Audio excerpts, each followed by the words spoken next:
We got a great show ahead for you on American Black Journal. We are kicking off Black History Month with a salute to three music genres. We're going to preview the new PBS series on the history of gospel.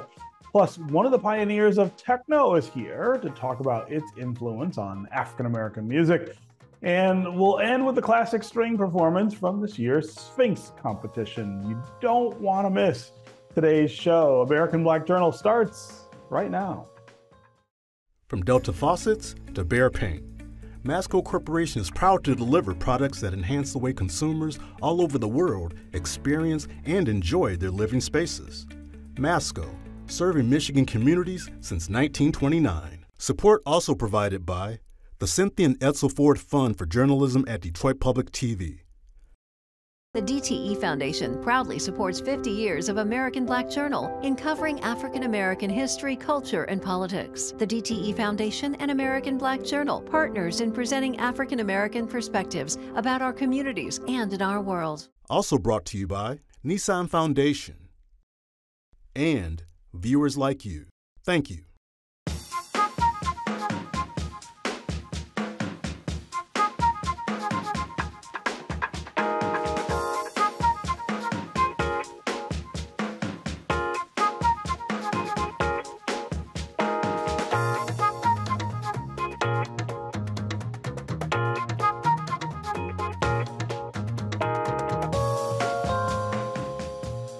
Hey, welcome to American Black Journal. I'm Stephen Henderson. Noted historian and storyteller Henry Louis Gates Jr. has a new documentary series launching on PBS this month, and it's called Gospel. The series explores the rich history of Black spirituality through sermon and song. Gospel can be seen right here on Detroit Public Television on Monday and Tuesday, February 12th and 13th, at 9 p.m. Here's a preview, followed by my conversation with the series producer and director, Stacey Holman. The Black preaching tradition is deeply connected to gospel music. Our singers preach and our preachers sing. God, we ask that you reinvigorate somebody. You feel it deep down in your soul. It makes you want to shout, it makes you want to sing.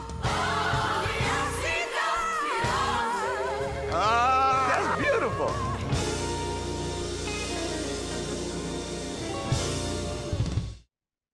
Stacey Holman, it's always great to see you. Thanks for joining us again here on American Black Journal. Thank you for having me. It's great to see you guys again and excited to be here, Stephen. Yeah. So this is an exciting subject to talk about. And of course, the work that you've been involved in this PBS series on gospel, I think, is a look at something that I think of as absolutely foundational to all kinds of different parts of the Black experience, right? We think often of gospel as relating to the Black church, which is, of course, where it comes from, but it powers so much else in our lives, and not just for African Americans. This is an American foundational institution. That's right, Stephen. It's the term gospel didn't start with Thomas A. Dorsey. It actually goes way back with a white woman whose name completely escapes me right now. But like anything, once it gets to the hands of Black people, we add a little, hot sauce, we add a little, spice to it, and it becomes just this institution and the signature sound that we've come to know and recognize as gospel. Yeah. So let's talk about the series. What will viewers learn about gospel? What do you hope they take away from this deep dive into the subject? Well, this is a continuation, follow-up to the Black Church, as you said, and we've called it, our name for it was Black Church, the musical. So, we talked about the institution, but now it's about the sound. We start in the Great Migration and we take it all the way to present day. So for Thomas A. Dorsey to C.L. Franklin, Aretha Franklin, the Clark sisters, Andre Crouch, Kirk Franklin, and Chandler, Moore, and so on. So they'll get a really clear understanding of just where the sound was formed, how it was formulated. You know, it was, like I said, hot sauce and, you know, cayenne pepper, whatever, you know. So you have blues, you have jazz, you have just this, you know, all these different flavors and textures. But also too, you're going to understand the sound of preaching in this series. We didn't dive deep into that in the first series, and really understand the sound and just really the style of preaching, from hooping to, you know, certain just reading from the scripture and you read from the text, and just the different standards that people present, men and women present the word. So it's going to be really an exploration of the sound, and really give people a better understanding and appreciation that this is a craft. This is not something that you just, the spirit moves. The spirit does move, but you got to work. Yeah. You know, there's a lot of work that goes on behind the scenes. Yeah. There's an awful lot of discipline, I think, that yes. And any sort of excellence like this that's not always apparent to the people who are listening. I want to talk about Detroit's role, of course, in this, and of course, as a city that's home to one of the largest African American populations in the country, and historically has been so important. Of course, we show up in this a lot. I feel like you do. I mean, Detroit's foot, elbow, hand is all in it. When we were doing the series, we were breaking it down in terms of parts of the country. So, you know, in each hour, you know, hour 1 is Chicago, hour 2 is really focused on Detroit, hour 3 is about LA, and hour 4 is about the South. But like you said, Detroit is like also not only an hour 2, it's an hour, you know, 3. I mean, you have C.L. Franklin, you have Aretha Franklin, you have the Clark sisters, Mattie Moss Clark. You know, the sound, it's definitely part of that canon when it comes to what the Black church is, the Black sound and the legacy of it, and just how instrumental all of these men and women were in creating. You know, Aretha brought the soul. C.L. Franklin, just not just only the craft of his preaching with hooping, he also made an industry. I mean, his records, you know, the $1 Million Voice. Every preacher we spoke to, 99.9 of them said that he was one of their favorite preachers. And a lot of them all wanted to hoop, you know, but no, you know, he's the master of it. So, you know, and even through the Clark sisters, you know, and Mattie Moss Clark, everybody really was instrumental in the foundation of it. And Detroit, you know, hats off to Detroit for that. And at the same time, of course, gospel and its influence here in Detroit and its influence on our music also leads us to all this other music, right? Yes. Motown, of course, is a really great touch point or touchstone for that, but lots of other music as well comes out of and finds its roots in gospel. And it's not just you know, someone like Aretha who is using gospel as the foundation for pop music, right? I mean, you can hear the church in so many of her songs. It's also that the rhythm, the structure, the chord progression, and all those other kinds of things seep into other parts of the music of our nation, and jazz and pop and soul and rock all have a lot of they have a lot to pay back to gospel. That's true. I mean, Rosetta Tharpe is a perfect example. I mean, she, you know, we credit Chuck Berry, some folks credit Elvis Presley. It was really Rosetta Tharpe, that her guitar, that rhythm, that riff that she created, that she learned and she crafted while in the Church of God in Christ, that became rock and roll. So that's completely, you know, the church is a laboratory, you know, it's a rehearsal space where you can perfect and you can hone this craft, and then you can put some of it in R&B, you can put some of it in hip hop, you can, you know, mix all of it together. And I think that's one thing very unique about gospel, is it can go across all the genres and still remain true to what the message is. In many instances, you know, like Sam Cooke, he's talking about, Jesus loves me, but you just switch it to baby loves me. And it's a pop you song got yourself now, a right? gospel hit and you got a pop song. So, Right. it caters to all genres, Yeah. Yeah. So I also wonder if you can talk just a little about the future of gospel as it relates to the future of the church. I mean, churches all over are having newfound challenges, making sure that new generations of Americans, and especially Black Americans, come up in the traditions. What does that mean for something like gospel, which of course has gone so far beyond the church, but still finds its initial power in the pews? Well, and hour 4 really explores that, which is Shayla Harris's hour, who is, raised in Detroit, the Michigan area. And, what we explore and really what she focused on is that there's this question of praise and worship, and there's this battle of, where's gospel in the praise and worship? You had the choir who would sing the song and the congregation would respond to it. But now you have the praise and worship team sing along with the congregation. So I think there's this conversation, or even this kind of struggle back and forth of where music is going to be, and where music lays in the church. But if you look throughout history, that's always been a question, from Thomas Dorsey when he came, from Mahalia Jackson, things have shifted from Andre Crouch, things shifted. And even today with the praise and worship, things have shifted. So I think it's just evolving, and I think it's, everything kind of comes circle again. And the Gospel series kicks off with a special companion concert on Friday, February 9th at 10 p.m., followed by the 4-hour documentary on February 12th and 13th. Let's turn now to another form of music that has played a major role in the history of Black music. Techno dominates the electronic music scene around the world today, and it got its start right here in Detroit in the late 1970s and early 80s.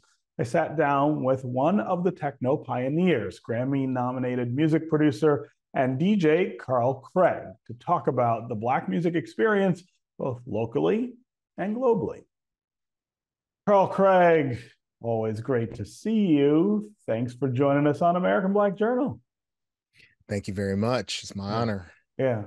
So, I grew up here in the 70s and 80s, just like you did. And I remember so poignantly when you and Derek May and Kevin were making all of this new noise, right?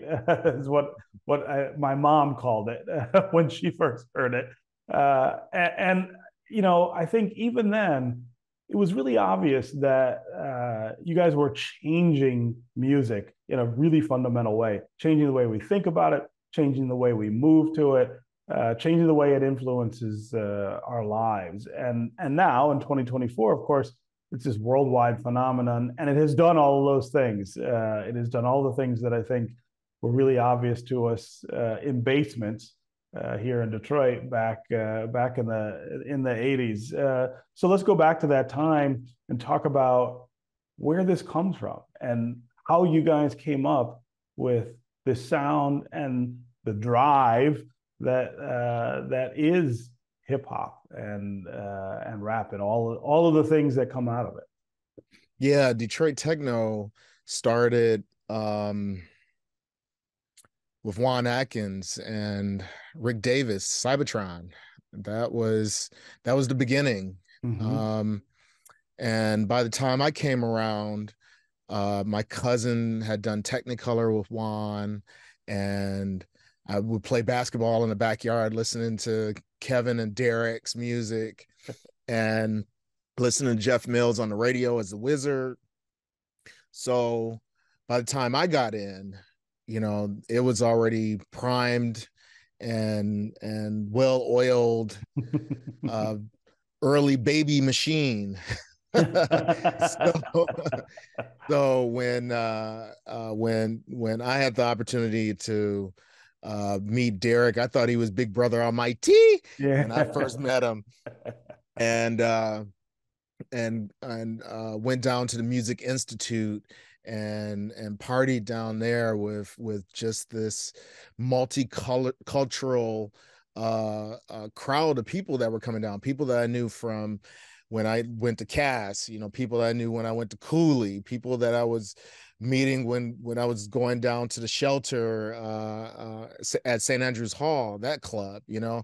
So I was seeing these amazing things that were happening on a multicultural level that was way different than anything that I had experienced before. So I was happy to be a part of it, and I knew that it had to be my destiny. Yeah, yeah. This is Black music, and I want to make that point, partially because we're talking in Black History Month here, but also importantly because you know that gets lost sometimes in the discussion of these things. That this comes from a place that has this rich African American history, and it draws on the history of Black music to create a new form of Black music. And it's great that it is international and multicultural, and that's phenomenal the way that that's happened. But talk about the importance of this being Black music. Man, it's crazy important. Now, we have a lot of influence that comes, of course, from craft work and early 80s synth pop, because we are using synthesizers and drum machines. Someone that had said something that was real funny to me when they read an article of what Ike Turner's favorite record was, which was Rumors from Fleetwood Mac. It was like, what the heck is this? And I think this is what people think about Detroit techno, is when we talk about craft work as an influence, then they get kind of confused and they want to just hijack the whole thing and say that we're only influenced by, you know, this white music. But no, we're influenced by George Clinton. We're influenced by James Brown. We're influenced by Prince. We're influenced by Stevie Wonder and the electronic stuff that came out through Motown, you know. So we're heavily influenced from Black music, and, you know, as Black artists that are from essentially the hood, you know, we're making music that had as much roots to urban culture as rap music, gangster rap, as any other form of, you know, we're celebrating hip hop 50, or celebrated hip hop 50. And, you know, the thing about hip hop that has been able to be so strong over the years is because it really delved into its urban and many times is underworld culture in order to get people to be interested and stay interested in the story, like watching Scarface or watching any type of gangster movie. But with Detroit techno, we purposely didn't try to make it into some sort of gangster music, because we're not gangsters. So it's the other side. You know, we're not nerds either, but it's something that people would see more on a nerdy side. They would see us more like the Big Bang Theory, maybe, than they would see us as in living color. Yeah, yeah. And of course, the fact that it's music is important, but it fits in the I think the narrative and the thread of Black creation here in Detroit. And as African Americans, there are all kinds of things that we have come up with or perfected here that we go and then share with the world. And I think that's an important association to make too. This isn't just about music. This is about creation. It is about intellectual creation. Yeah, definitely. I mean, the story was written with Motown and with I can't remember her name. I think her last name is Powell, the woman who was teaching all of the young Motown artists, how to meet the queen. So we saw that, we might have balked at it, but we saw it because when Derek and Juan and Kevin had that opportunity to go to London, there had to be some sort of background for them to go over and then be able to maintain this relationship that we've been able to enjoy for the last 35 years. When Derek May made that first trip over on a one-way ticket that really got all this thing to be seen outside of Detroit, to be seen in Europe, outside of especially outside of America, there had to be that understanding of how to relate to these people.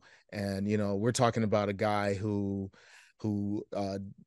ditched school in order to wait for the electrifying mojo to get off work in the middle of the night when he was 15 in order to give him the Cybertron tape, the Cybertron demo. So this is not somebody who, or we aren't people who are the greatest scholars. We're people who, I used to ditch school to play video games and go to LaGreen's Records down on Griswold. So and here I am. Oh my goodness. That's a great reference. You have to be a certain age in this city to even remember LaGreen's. Yeah. So quickly before we run out of time, what music inspires you right now? What are you listening to? What are you hearing that you're like, man, I love that?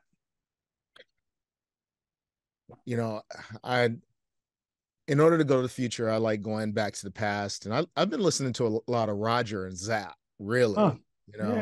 I make these playlists, and whenever Zapp comes on or something that's got that big clap sound, that big George Clinton production clap sound, I get real interested. But my contemporaries, guys like Jeff Mills is still making some great music.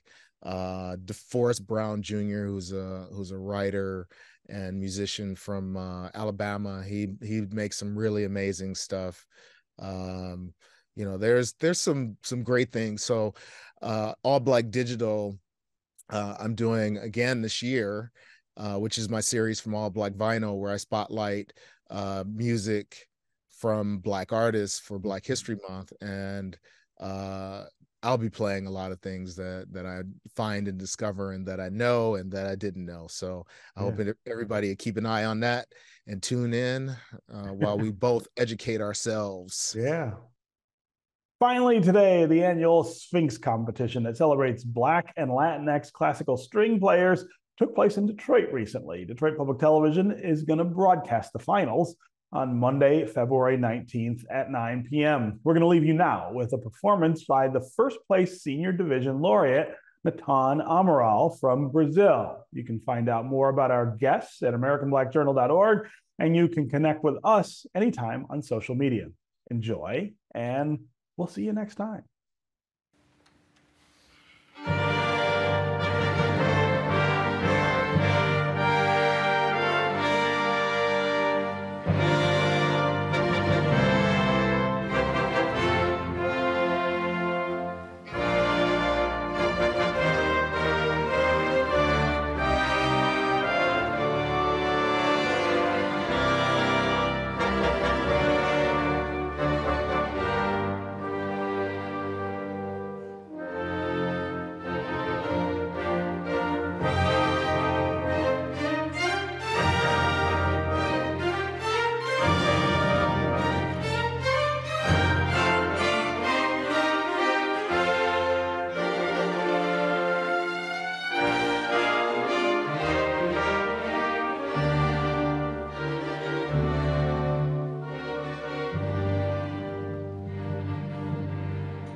Delta Faucets to Behr Paint, Masco Corporation is proud to deliver products that enhance the way consumers all over the world experience and enjoy their living spaces. Masco, serving Michigan communities since 1929. Support also provided by the Cynthia and Edsel Ford Fund for Journalism at Detroit Public TV. The DTE Foundation proudly supports 50 years of American Black Journal in covering African American history, culture, and politics. The DTE Foundation and American Black Journal partners in presenting African American perspectives about our communities and in our world. Also brought to you by Nissan Foundation and viewers like you. Thank you.